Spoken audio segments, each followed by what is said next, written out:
Hello everyone, কেমন আছো সবাই? আশা করি সবাই খুব ভালো আছো। আমিও খুব ভালো আছি। আমার চ্যানেলে সকলকে ওয়েলকাম। এই প্রথমবার তোমাদের সাথে আমি আমার একটা লং ভিডিও শেয়ার করবো বলে চলে এসেছি। জানি না কেমন হবে, তাও তোমাদের সাথে শেয়ার করছি। এতদিন তো আমাকে শর্ট ভিডিও আপলোড করতে দেখেছো, এই প্রথমবার আমি তোমাদের সাথে আমার একটা লং ভিডিও শেয়ার করব। আমার ননদের মেয়ে মানে আমার ভাগ্নির অন্নপ্রাশনের লং ভিডিও তোমাদের সাথে আজকে আমি শেয়ার করবো বলে চলে এসেছি। এখন যে ভিডিওটা দেখছো সেটা হচ্ছে অন্নপ্রাশনের আগের দিনের ভিডিও, যেখানে আমি, বোন, দিদি, জামাইবাবু ও আমার বর সবাই মিলে একসাথে আড্ডাও মারছিলাম ও অন্নপ্রাশনের তথ্যগুলো সাজিয়ে নিয়েছিলাম। বাচ্চার অন্নপ্রাশনের জামা থেকে শুরু করে পায়েস খাওয়ানো বাটি নিয়ে মোট আমরা 5টা তথ্য সাজিয়েছিলাম। আচ্ছা, আমাদের এই অন্নপ্রাশনের তথ্য সাজানো তোমাদের কেমন লাগলো অবশ্যই কিন্তু আমাকে কমেন্ট করে জানাবে। তথ্য সাজানোর সাথে সাথে আমরা দেয়ালটাকেও সুন্দর করে সাজিয়ে নিয়েছিলাম, মানে যেখানে বসে অন্নপ্রাশনে পায়েস খাওয়ানো হবে সেই দেয়ালটাকেও সুন্দর করে সাজিয়েছিলাম। এই সাজানো গোছানো কমপ্লিট করতে করতে আমাদের রাত 2টো বেজে গেছিলো। এখন যে ভিডিও ক্লিপটা দেখছো সেটা হচ্ছে পরের দিন সকালবেলা, মানে অন্নপ্রাশনের দিন সকালবেলা দিদি বাচ্চাকে স্নান করানোর জন্য স্নানের জায়গাটা তৈরি করে নিয়েছিল। এইসব স্নান করা ভিডিও ক্লিপ কিছুই দেখতে পারবে না, কারণ স্নান করানোর সময় আমিও দিদির সাথে ছিলাম, তার জন্য ভিডিও করা হয়নি। স্নান করানোর পরে দিদিদের বাড়ির একটা নিয়ম ছিল, দিদিদের বাড়ি বলা ভুল, এটা কিন্তু আমাদের বাড়িতে নিয়মটা আছে। একটা থালার মধ্যে পেন, খাতা, মাটি ও টাকা দিয়ে বাচ্চার সামনে রেখে দিয়েছিল।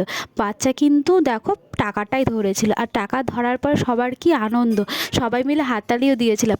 মার কাছে শোনা আছে আমি নাকি মাটি ধরেছিলাম। আচ্ছা, তোমাদের বাড়িতে কি এই নিয়মটা আছে? তারা কিন্তু অবশ্যই কিন্তু আমাকে কমেন্ট করে জানাবে। এই নিয়মটা পালন হয়ে যাওয়ার পরেই কিন্তু চলে এসেছিল আসল নিয়ম, যেটা হচ্ছে বাচ্চার ভাত খাওয়ানো। জামাইবাবু আমার বরের করে বাচ্চাকে দিয়ে দিল ও ওর সামনে পায়েস দিয়ে দিয়েছিল। যেহেতু বাচ্চার ভাত খাওয়ানোর শুভ নিয়ম ছিল সকাল 9:50-এর মধ্যে, তার জন্যই কিন্তু ওর সামনে শুধু কিন্তু পায়েসই রাখা হয়েছিল। আমার বর কিন্তু সময় মতন তৈরি হয়ে চলে এসেছিল ও সময়ের মতন বাচ্চাকে পায়েসও খাইয়েছিল। পায়েস খাওয়ানোর পরে আমরা এক এক করে সবাই মিলে রেডি হয়ে গেছিলাম, আর রেডি হয়ে যাওয়ার পরে চলে এসেছিলাম মেন যেখানে অনুষ্ঠানটা হবে সেই জায়গাটায়। আমরা সবাই রেডি হয়ে সেই অনুষ্ঠান বাড়িতে আসার পরেই কিন্তু এক এক করে সমস্ত আত্মীয় স্বজন সেই অনুষ্ঠান বাড়িতে চলে এসেছিলো এবং এক এক করে সবার সাথে কথা বলে নিয়েছিলাম। কথাবার্তা সবার সাথে করার পরে আমরা চলে গেছিলাম মেইন অনুষ্ঠান, মানে বাচ্চাকে আমরা ভাত খাওয়ানোর জন্য। সকালবেলা তো বলেইছিলাম নিয়মের জন্য শুধু পায়েস খাওয়ানো হয়েছিল, আর এখন কিন্তু বাচ্চাকে ভাত খাওয়ানো হবে, সেটারই কিন্তু আয়োজন করা হচ্ছে। অন্নপ্রাশনের মেনুতে খাবারে যা যা রাখা হয়েছিল সেই খাবারগুলো এক এক করে শাশুড়িমা বাচ্চার সামনে সাজিয়ে দিয়েছে। এই খাবারগুলোর ছোটো ভিডিও কিন্তু আমি আমার চ্যানেলে পোস্ট করেছি, তোমরা দেখে আসতে পারো। খাবারগুলো এক এক করে সাজিয়ে দেওয়ার পরে কিছুক্ষণ চলো ফটো তোলার পর্ব।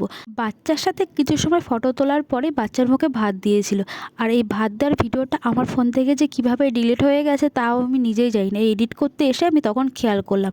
বাচ্চার ভাত খাওয়ানোর পরেই কিন্তু সমস্ত আত্মীয় স্বজন এক এক করে কিন্তু দুপুরবেলা খেতে বসে পড়ে গেছিল। মাসি, লজ্জা করে খাবা না, লাগলে পরে যাবা না, ঠিক আছে?